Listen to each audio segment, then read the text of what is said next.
এক মহিলা এক মুফতিকে প্রশ্ন করল, আসসালামু আলাইকুম সবাইকে।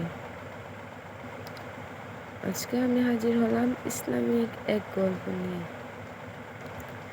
একজন মহিলা এক মুফতিকে প্রশ্ন করল, আমি কি করে আমার বাচ্চাকে ঘুম থেকে উঠাবো ফরজ নামাজের জন্য যখন তারা গভীর ঘুমে আছে? মুফতি: আচ্ছা, মনে করেন আপনার বাড়িতে আগুন লেগেছে, তখন আপনার বাচ্চারা গভীর ঘুমে আছে, তখন আপনি কি করবেন? মহিলা: আমি অবশ্যই তাদের ঘুম থেকে উঠাবো, যেভাবেই হোক, এটা তো জীবন মরণের ব্যাপার। মুফতি: আপনি যদি দুনিয়ার আগুন থেকে বাঁচানোর জন্য আপনার বাচ্চাকে গভীর ঘুম থেকে তুলতে পারেন,